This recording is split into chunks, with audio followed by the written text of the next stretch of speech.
দেখে আমরা মানুষ না। কি মনে হয় আপনাদের? সার্কেস মনে হয় আমাদের? ফাইজলামি বাদ দেন। আসসালামু আলাইকুম। যিনারা আমাদের বিভিন্ন প্রোগ্রামে মিডিয়ারা আপনারা ক্যামেরা নিয়ে যান, ভিডিও করেন, আপনাদেরকে একটা মেসেজ দিতে চাই। সেটা হলো, কোনো শিল্পীর মান নষ্ট করে কোনো ফেসবুকে কোনো টাইটেল, কোনো লেখা, কোনো ভিডিও এডিট করবেন না। যদি করেন আপনার চ্যানেলটা বের করতে বেশি সময় লাগবে না। আপনার চ্যানেলটা নষ্ট করা বা আপনার চ্যানেলের ক্ষতি করা এটা আমার কাজ না। আমার গান আপনি ভিডিও করতে পারবেন না, তো আপনিও কষ্ট পাবেন না, আমাদেরকেও কষ্ট দিবেন না। আমি বলবো, আপনি যেভাবে ব্যবসা করেন আপনার ব্যবসা আপনি করে যান। আপনার কোনো একটা টাইটেলের জন্য কোনো একটা শিল্পী বিপদে পড়বো, প্রশ্নের সম্মুখীন হবে, এটা আসলে করা উচিত না। কোনো শিল্পীকে মানে ছোট করে, কোনো শিল্পীকে বড় করা, এগুলা কোনো টাইটেল আপনি দিবেন না। আমি এটা আপনাকে বন্ধু মনে করে, ভাই মনে করে বলে দিলাম। এটাই আমার কথা। তো এর আগে পিছিয়ে কোনো কথা না বলাই ভালো। আপনারা এগুলো একটু খেয়াল করবেন। আপনারা আমাদের ভিডিও করেন, আমরা গান করি, উভয়ের মাধ্যমে একটা সম্পর্ক আছে। তো আপনারা কেন করবেন এগুলো? এগুলো করা উচিত না, এগুলো করবেন না।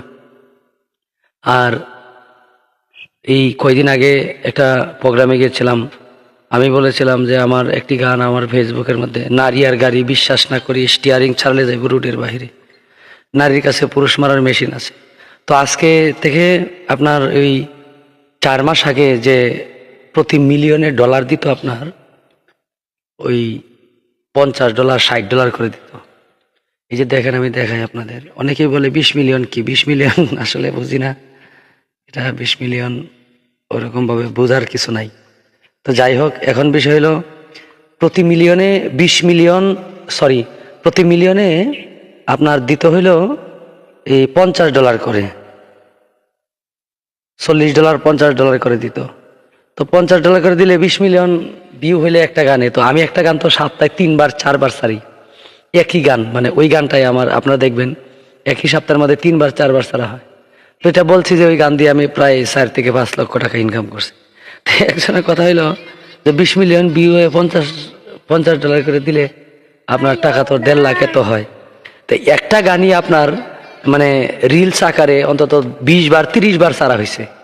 এই সেম গানটা ভিউ হয় 10 মিলিয়ন করে হয়ে যায়, 5 মিলিয়ন করে হয়ে যায় একবার ছাড়লে।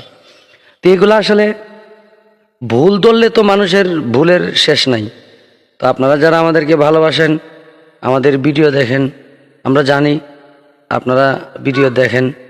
তো এখন বিষয় হলো, ভুল যদি আপনি ধরেন, তো এই ভুলের কোনো শেষ নাই, আর প্রশ্ন করলে প্রশ্নেরও শেষ নাই।